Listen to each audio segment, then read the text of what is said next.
Florentino Perez, has made his decision, and the name of Real Madrid's next manager will shock the Bernabeu faithful.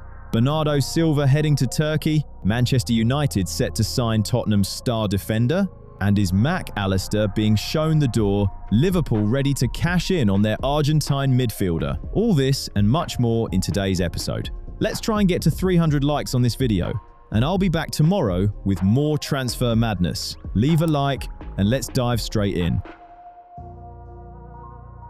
Liam Rosenior lasted 104 days at Chelsea, and he's now officially the fastest sacked manager in the club's history, overtaking Roberto Di Matteo, who, let's not forget, used his 118 days to win the Champions League. Rosenior, in that same stretch, managed to sit 8th and secure his place in the record books. Nobody's losing much sleep over him, mind you. His compensation could reach 28 million euros, though several outlets are already suggesting he won't see a penny of it. But that's not really the point, is it? The point is that his appointment was a mistake before he'd even taken a single training session. An Englishman, no experience at a club of this scale, no reputation that could have justified the decision in any sensible boardroom conversation. If you're being ruthlessly honest, the only thing that made Rosenior attractive to Chelsea's hierarchy was that he was controllable. Bowley needed a manager who wouldn't ask awkward questions, wouldn't clash with the directors, and wouldn't steal the spotlight. Rosenior fitted that brief perfectly. The problem is,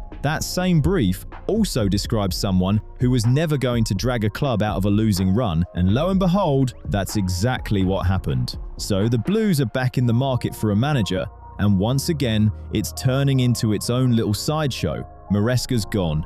McFarlane's already been handed the interim role. He's done it before at the club, so at least the face is familiar. As for the permanent appointment, there are several names doing the rounds, and every single one of them comes with complications. Andoni Iraola, a manager with genuine credentials at Bournemouth, someone who builds teams methodically and from the ground up, but when he's choosing his next move, stability will be his non-negotiable. Stability at Chelsea. That contradiction is so glaringly obvious, it barely needs unpacking. Add to that reports that Iraola's family want to return to Spain, and Stamford Bridge starts looking like a very peculiar answer to their particular question. Edin Terzic is a different conversation entirely. Real experience at the highest level, a proper understanding of how big clubs operate. On balance, he looks like the most viable option on the list. Cesc Fabregas is an intriguing story, though right now it reads more like a story than a ready-made solution. The emotional connection to the club as a player is there,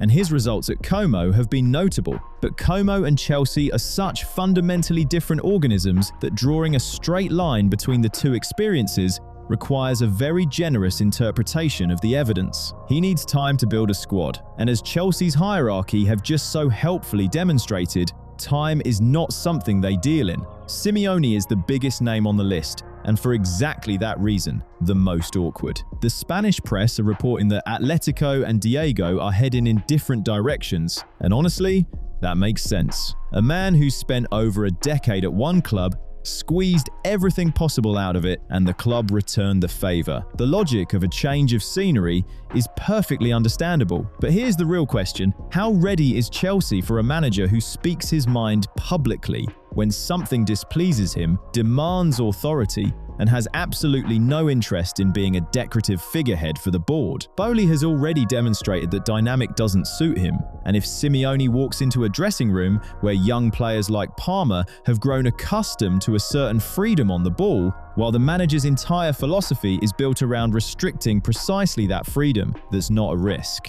That's a scheduled collision. The only scenario where it works is if both parties agree on clear boundaries before the ink dries. But judging by how Chelsea has conducted its business these past few years, meaningful conversations before contract signings aren't exactly a house tradition. Mickey van de Ven has already started making moves behind the scenes. And that's the behavior of a man who made his decision long before his club realized what was happening. According to The Athletic, Manchester United have identified the Dutch defender as one of their priority targets for the upcoming transfer window. The Red Devils are back in European competition and want to enter next season with a defensive line that doesn't collapse at the first hint of pressure. De Ligt and Martinez have spent the bulk of this campaign in the treatment room, and Old Trafford is in the market for a left-footed centre-back who can actually change that picture. Van de Ven ticks every box. Pace, defensive authority, comfortable playing out from the back. With him in the side, United could genuinely afford to push their defensive line higher, a luxury that, in their current state, would look less like a tactical choice and more like an open invitation to be torn apart. Speaking of open invitations, my own viewing figures at the moment look a lot like United's medical room. Plenty of people seemingly part of the team, but never actually showing up on the pitch. I know a massive chunk of you are watching this regularly, settled on the sofa in front of the telly, and you still haven't hit that subscribe button. Seriously? One tap of the remote. Subscribe, ring the bell, 0 calories burned. Do it right now. Otherwise, YouTube simply won't show you the next video, and we'll lose each other the way Ugarte lost his entire sense of purpose after joining Man United.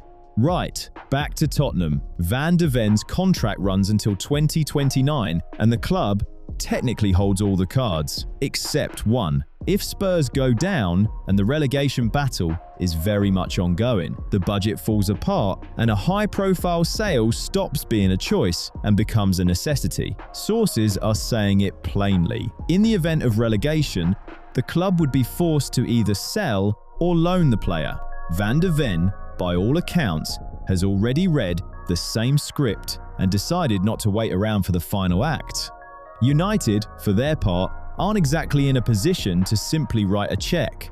Jim Ratcliffe is keen to move on. Manuel Ugarte, who arrived from PSG for 50 million quid and never once convinced anyone he was actually needed.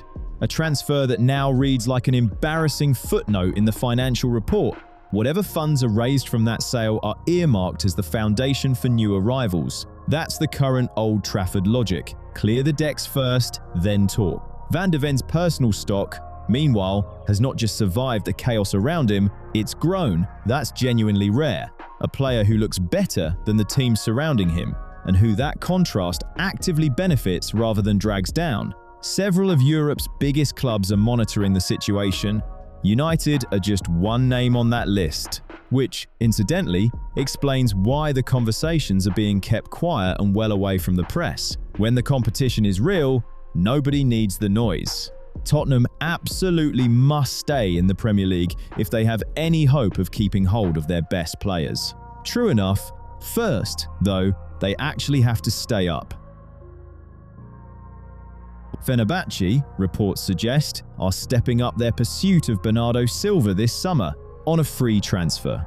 A club with a storied history, yes, but a Turkish side nonetheless, apparently preparing to walk away with one of the most reliable players of the Guardiola era without spending a single euro in compensation. And according to Turkish outlet Fotomac, Istanbul are taking this very seriously indeed. Sporting director Devin Ozek and head of football Ertan Torunogolari are already planning a trip to England to open talks with the Portuguese's representatives. But the most interesting part of this story isn't the interest itself, it's how precisely it maps onto where Bernardo Silva currently finds himself in his career. His City contract is breathing its last, his future is a blank page, and at 31, for a technical midfielder of his particular style, that age isn't necessarily a death sentence, but it is a moment to start thinking seriously about a less punishing league. And that's precisely where Fenerbahce's argument becomes genuinely compelling. The Turkish Super League simply doesn't carry the same physical and tempo demands as the Premier League,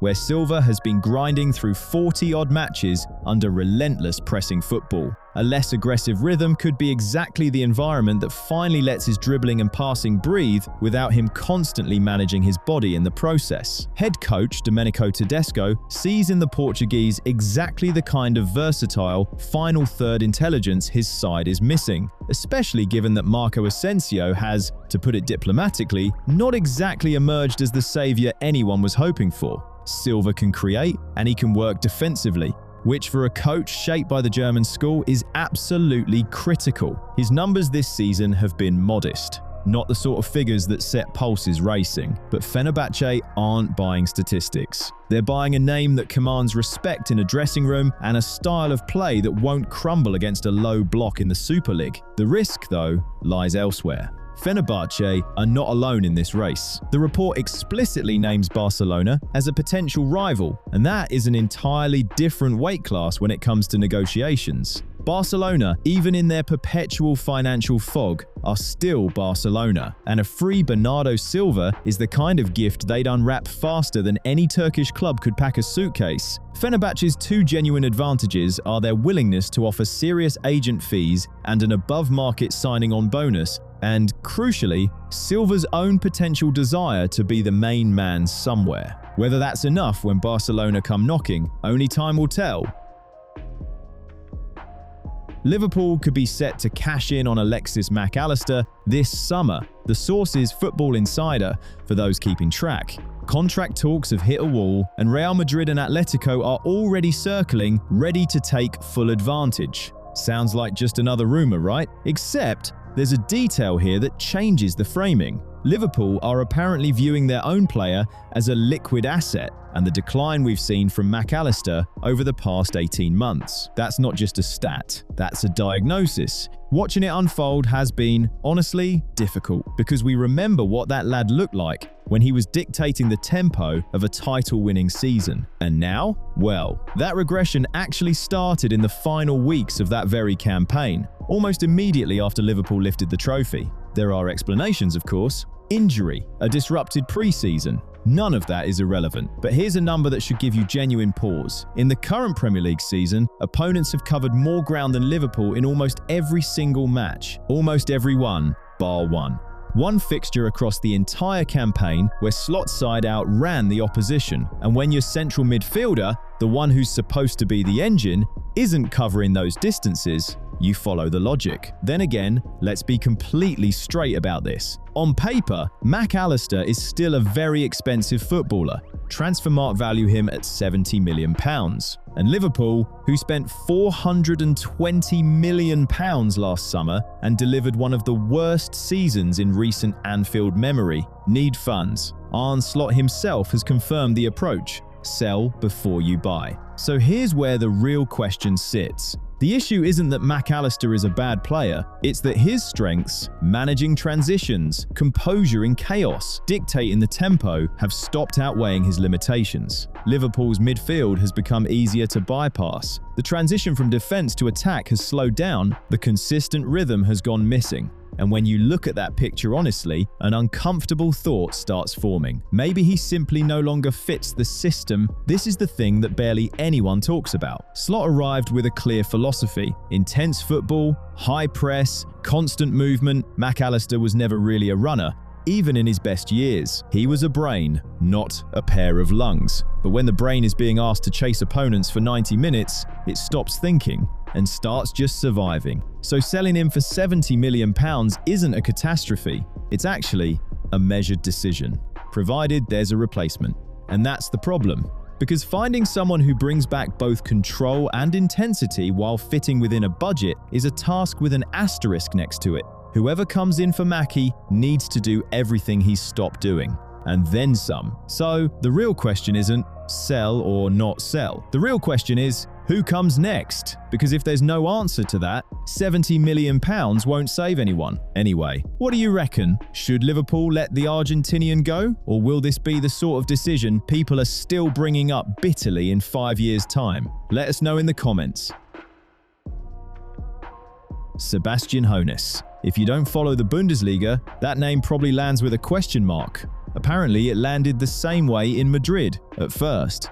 At least. But according to Sport Bild, the 43-year-old Stuttgart head coach is now among the candidates Real Madrid are genuinely considering to replace Alvaro Arbeloa this summer. Arbeloa, as a reminder, was parachuted into the job in mid-January as an emergency measure, once Xabi Alonso could no longer contain the internal pressure building around him. The season now risks ending without silverware, and the Champions League quarter-final exit to Bayern served as the official catalyst, the moment that rendered a contract running until 2027 essentially meaningless. Madrid don't do patience, and with Arbeloa, the situation is already transparent. He's holding on, but in the way a man holds on who's forgotten what 8 hours sleep feels like. Now, rather than circling Klopp or Pochettino, the big-name figures Perez has historically gravitated towards. Real are apparently looking at a German who, 3 years ago, was keeping Stuttgart up through a relegation playoff. How's that for a turn of events? Lads, drop a reaction down below. It genuinely helps the channel. A thumbs up or down right now, and leave a comment. We'd really appreciate it. Hoeneß doesn't buy stars. His Stuttgart side contains no name that the average Real Madrid supporter could produce from memory. A second-place Bundesliga finish, then the DFB Pokal last season, currently sitting 4th and fighting to get back into the Champions League. Bold style, high press, rapid transitions, and an ability to build competitive units without expensive reinforcements. All of it has apparently impressed the Madrid hierarchy, but truthfully, it's not the tactics that have caught their eye, it's the fact that this manager hasn't broken down while running a squad where the standout player costs roughly what a prosperous civilian pays for a decent watch. Right now, Madrid needs someone with a reinforced psychological core, not a famous name. The complication is that Hoeneß is contracted to Stuttgart until 2028 with no release clause, which means Real will have to sit down at a negotiating table and work out the price for a man who hasn't asked to leave. The irony being that he extended his contract as recently as late March 2025. What looked at the time like a gesture of loyalty to the club he dragged out of trouble has now turned into a financial barrier standing between him and the Bernabeu. Inside Madrid, quietly, there seems to be a shift in priorities. Klopp, Pochettino, Deschamps. All attractive, yes, but each of them arrives with baggage, existing arrangements, personal ambitions, a habit of setting their own terms. Hoeneß, if you believe the sources, won't walk into his first meeting demanding Bellingham be sold. He'll demand structure. Whether Real can actually provide that structure when the entire club is built around individuals rather than systems is a question nobody will answer until the first official offer lands. But the very fact that his name has surfaced in the same sentence as Real Madrid already tells you something. They're not looking for a savior. They're looking for someone willing to take on a team with no trophies and no guarantees. Watching Arbeloa finish out his contract while a stranger from Stuttgart looms on the horizon, it's almost hypnotic. Manchester City are reportedly willing to let Omar Marmoush leave for £44 million, and that, in a strange way, is about the most straightforward piece of news Barcelona have received in years. Not because the fee is small, by today's standards, it's a real sum of money. But set against the conversation being had just a month ago, Haaland, Alvarez, record-breaking deals, £44 million. Almost like an apology to common sense. Barcelona, who were publicly entertaining transfers in the £200 million bracket, are now, according to El Nacional, seriously eyeing a player whose price tag is nearly 5 times more modest. This isn't a retreat, it's a real-time recalibration of what's actually achievable. Marmoush fits the profile Barcelona have arrived at, not through an abundance of options, but through a shortage of resources. Dynamic, versatile, capable of playing as a centre-forward, out wide, or in a support role. He's not the classic out-and-out finisher they originally had in mind, but a classic finisher today costs north of £100 million, and Barcelona, by their own admission, cannot compete in auctions of that scale. Marmoush is a compromise packaged as a solution. And right now, that's precisely what gives him his value to this particular club. One detail worth paying close attention to, reports suggest Guardiola won't stand in the way of a potential departure. And that's not a diplomatic non-answer. That's a signal about exactly where Marmoush sits in City's pecking order. When a manager doesn't fight to keep a player, it tells you considerably more than any official statement about mutual respect and ongoing dialogue. For Barcelona, that removes one of the most difficult obstacles: the selling club's resistance, before formal negotiations have even started. The whole thing now rests on a single question: whether Barcelona actually want to move. The logic is transparent. Budget constrained, Lewandowski on his way out, the attack needs reinforcing, and a deal with a clear fee, a clear profile, and a clear stance from the selling side doesn't come along very often. The market rarely offers all three simultaneously. If the Catalans let this moment slip while waiting for a more prestigious name, that won't be caution anymore. That'll just be the old habit, deferring decisions until they stop being decisions at all.